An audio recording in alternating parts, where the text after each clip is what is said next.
What up, y'all? Back with another video. Today I wanted to talk about my experience, spiritual awakening, and what happened to me when I unmasked the narcissist.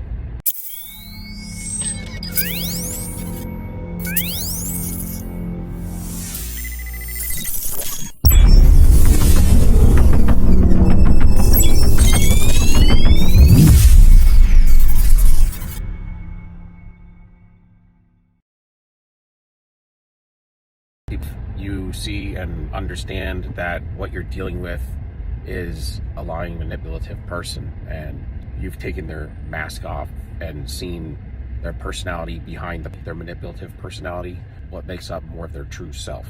But contrary to that, I call that, and I believe that when people talk about unmasking the narcissist, they have no idea. It's totally different than that.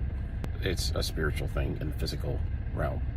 This I experienced when I first awoke to narcissism. I started with bipolar. I was trying to figure out this individual that I was seeing. She called me a bipolar. So I started looking into, after a couple months, it was ruminating in my mind. She said, "You're bipolar ass." That was like the last words out of her mouth. So I started to, after I was dealing and, getting on with my life, because she was a corrupt individual. But still, the trauma bond kicks in, right? So you kind of start feeling a little bit for them. So, and if you understand the trauma bond, if you've ever been into an narcissistic abusive relationship, you'll understand what I'm talking about. And it has to do with the way you grew up. If you grew up in one of these family dynamics where you've had caregivers that were narcissistic or in the cluster B personality type, or siblings, so that predisposes you to this. You don't understand it, psychologically and mentally and physically speaking. Your body is used to this kind of trauma, and so it kind of brings up a nostalgia whenever you do deal with it again in a weird way, because you're comfortable with it. You're comfortable with trauma. Isn't that terrible? When it comes back at you years later, it has a nostalgia to it. It brings back memories, right? Your brain usually tends to think of the better memories and block out the dark, traumatic memories, which makes things a little bit hard for healing. I call that the mask slip, because they're slipping up. You're seeing the true them behind that fake persona. That's usually an individual that grew up in this type of dynamic. That's why you attract this type of dynamic, because you've been groomed a certain way. If you didn't become them, then you become the outcast, live in some sort of a survival type mode as a child, because the caregiver was there traumatically trauma bonding you as a child. In survival, you become different types of people. You can become like a people pleaser so that you can keep them from raging on you as a child, or you can also become the outcast and the one that gets shitted on all the time, the trash can of the family. But that's because I do believe that innately, when we are born, we are a soul. And it's specific. God knew us before we were here with that, and it speaks on that in many places in the Bible. But whatever's in the Bible, the same template pertains to us, this world we live in today. And that's why the Bible is special, because it shows us a blueprint of what is right, what is wrong. Walk by faith and not by sight, because when you can't walk anymore, just like footprints in the sand, He will pick you up and He will carry you. Best believe. Best believe. That's why when you can't stand anymore on the Word of God, you still will have the energy, the power, and the strength to stand, because the He in you will kick in. And that's special. I call that the mask slip, because to truly unmask a narcissist, and when I started getting awake to this, I started on the bipolar thing online, and then next thing you know, I got into narcissism and started looking into that, and I was like, oh my God, I knew this was an issue with me, because I know I'm sound. I'm an interesting individual, but I am a sound individual, very capable of having a good relationship with an individual, and I have. But these individuals never do. And, living in survival mode as a child with this trauma bond situation and this family dynamic, you don't hone your intuition like you should. A lot of times you're taught to not hone your intuition, do what you're told, and there's a lot of control. Your intuition, when you look at it in hindsight, was telling you things, and you're discerning of spirits. And the last situation that I dealt with a toxic individual was that I was feeling all those things, but I just denied them, and I wanted to give them the benefit of the doubt, because that's what empathic people do, and that's one of the bad qualities we can have. I'll tell you right now, I will never do it again. I would never give somebody a benefit of doubt. I feel a certain way, and I feel that hollow, soulless individual in front of me, or somebody that is putting on a front and a fake. I'm not giving you the benefit of the doubt. I'm walking, man. I mean, it was a weak boundary, man. It was a weak boundary, and because I was empathetic to give them the benefit of the doubt, man, I got caught up in a whole situation that was unnecessary. Yeah, I call that a mask slip when you see the personality behind the individual that you're dating or with, or it even could be a family member, it could be anybody, somebody you're close to. where you spend a lot of time with them and they get comfortable with you, and to the point to where you're not going to really be hard on judging them and be concerned about you running off from them if they acted out. And you start to see things. So they go for a certain type of individual. I call it Unmasking the Narcissist. And I got onto a channel where this guy speaks on the spiritual side of this, not psychological, of NPD and the cluster B personality types.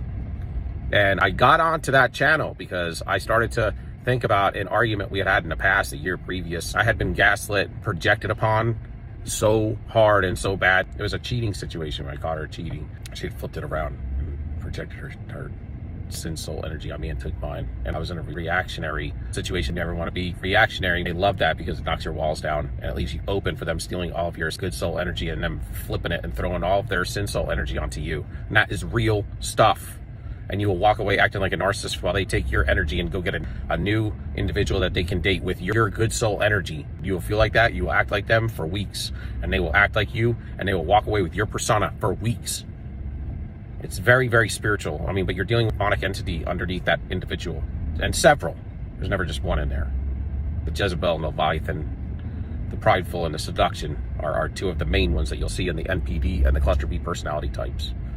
Whether it be sociopath, psychopath, histrionic, a narcissistic personality disorder, a borderline personality. Because what happened was I started to think about that argument I'd gotten into. It just was very peculiar to me, and it started coming back to me. But I started to hone my intuition, and I'm not denying it anymore. You know, because the narcissist always tells you and gaslights you into believing that your intuition sucks, and don't believe it. But at this point, though, I was feeling myself, holy man, and I know who I am. And I was really coming into myself, and I've been around these individuals my whole life to where I knew that listening to myself was legit, was the best thing I could do because it was the right thing. Your body don't lie to you, but don't lie to you. Your intuition will never lie to you. And so hone your intuition. It is your superpower. You will be a Superman, Superwoman. It'll never happen again. These situations, you will read them a mile away, and you will back yourself right out of it. Argument that I had with this individual, I started thinking about it, and I was like, well, this is just too good. It's too good. Humans cannot argue like this. I was apologizing. I was dizzy, fatigued, spiritually wearing on me, very powerful in a demonic way. And so when I started thinking about it, I said, wow, am I dealing with a demon in human form? It hit me, after, studying the psychological side of this for a while. When you look up stuff, that stuff won't just pop. It won't just populate. You'll get the psychological side of it always. But what you have to actually, I typed in demonic possession and narcissism, man, and a whole nother group of people, channels popped up where they were speaking on this, and people saw these different faces on people and hear different voices, and their eyes would change. This one guy I listened to was talking about this in a whole nother level, where he would talk about that he had experiences of unmasking them and seeing the spiritual face behind them. And he would talk about how the unmasking would never happen in the house or around them in a comfortable setting. It would typically happen outside in public. And while I was broke up with the individual, I happened to see that person out and about in a public arena, and they were with a friend of theirs. I kind of, and you always said you would catch them before they catch you. And I think he had mentioned that it would be from the side, like from a side view. I think that's because that's where a mask in general would be placed on. It's where you would take it off and put it on. That's just my opinion. But you'd catch them from an angle.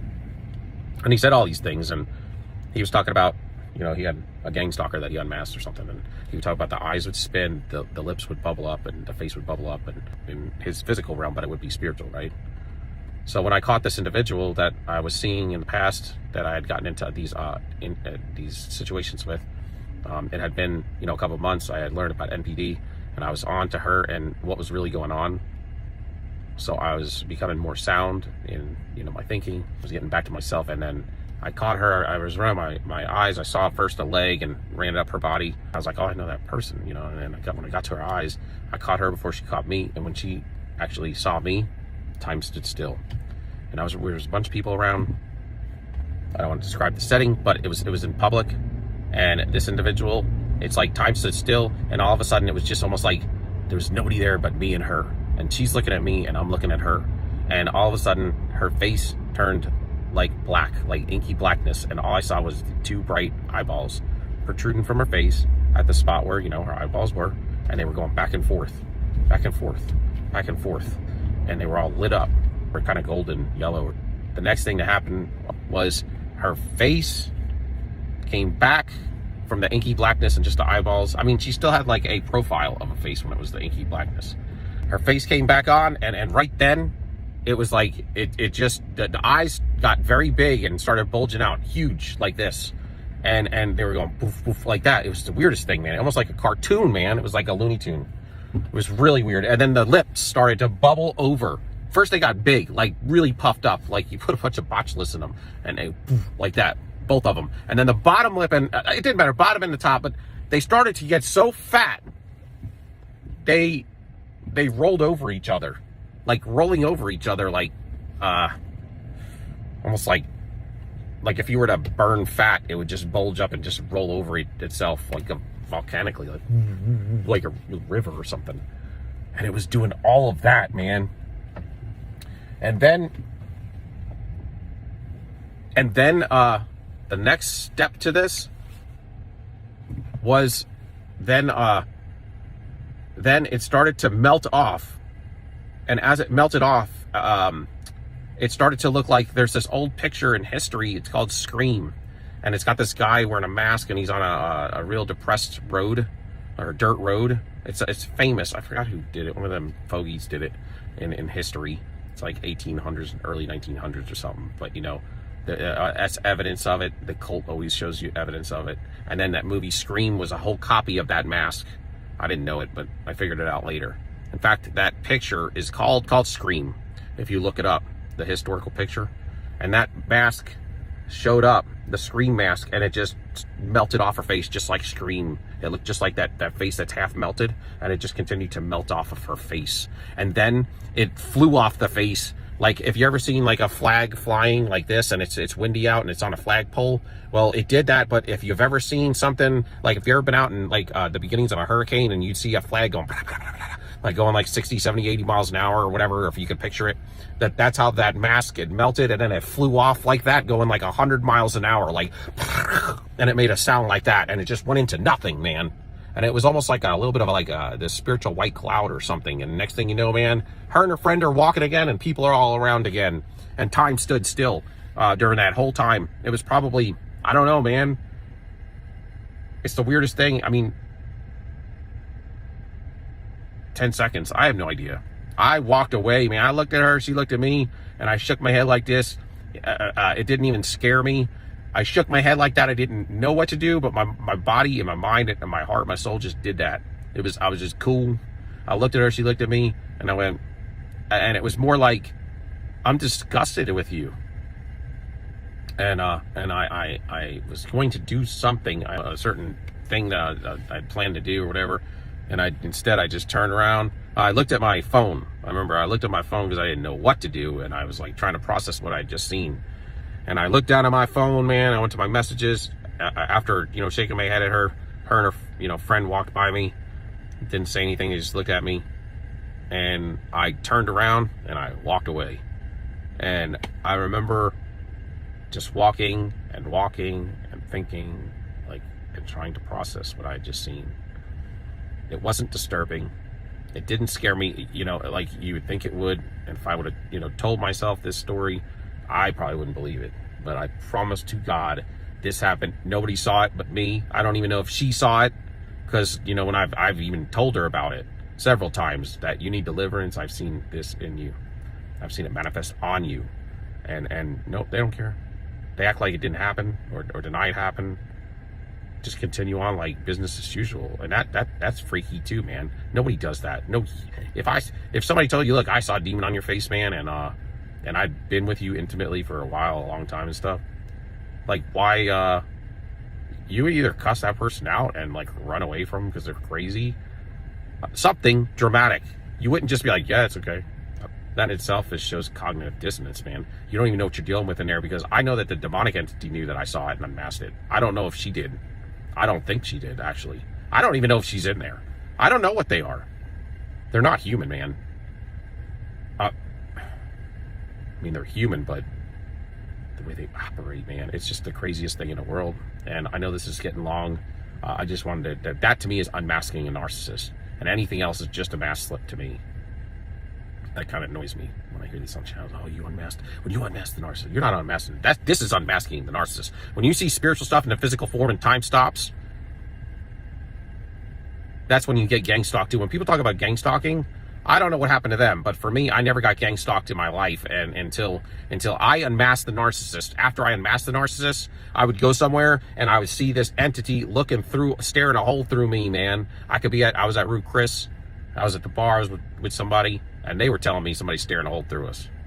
And it's not like someone staring at you, and you'll get followed around. It's like in different people. You'll find, people just staring holes through you. You got the gym. I had a guy in elliptical staring a hole. I mean, it's just weird, man. And anywhere you go, Harris Teeter, you'll start showing up, man, at places, man, and there's that entity again. I don't know what it is.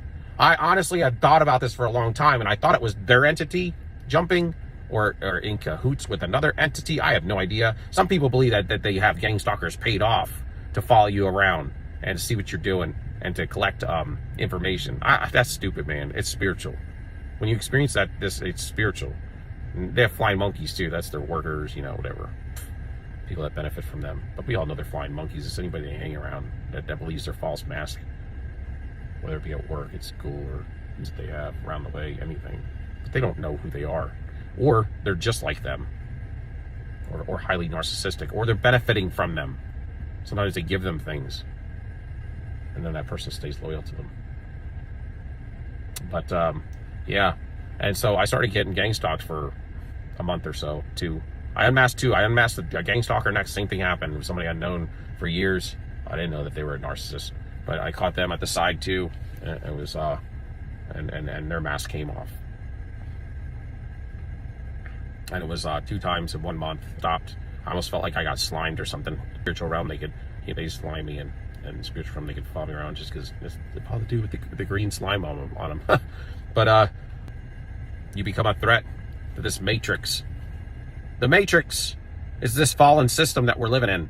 The matrix is the hardware to this fallen system we're in, the satanic fallen system that's run by Satan. And the narcissist is the software to the system that we're living in. And anybody living in it that's not awoke is just supply. I mean, not that you're not saved, but you could be saved and be unawoke to this. But you better know, you got to know when there was demons in the the New Testament, man, when Jesus was casting them out. Best believe they are here today, and there's many of them. And they don't just show up overtly. They run on a covert level, and that's why you don't see these things like that. I'm going to stop there for now. But it's the monitoring spirit. They don't know what to do. Because now you're outside the matrix. I mean, you're in the matrix, but outside the matrix. You're what the Lord would say, to come outside of Babylon. In Revelation, he talks about Babylon. Babylon is this whole world system. It's not America. It's the whole world now. Mystery Babylon, it's called in Revelation. It says, come out, y'all, from Babylon. It's Mystery Babylon. It's the world system. The whole world's Babylon now. Satan runs the whole world. And when he says, come out of y'all Babylon, he says to come out of it. And then what does it say previous to that? It says to be in this world, but not of this world. You're in the matrix. You're forced to be in the matrix. But when you awake, you're awoke, so you're in it, but not of it. Okay? Peace. Love y'all.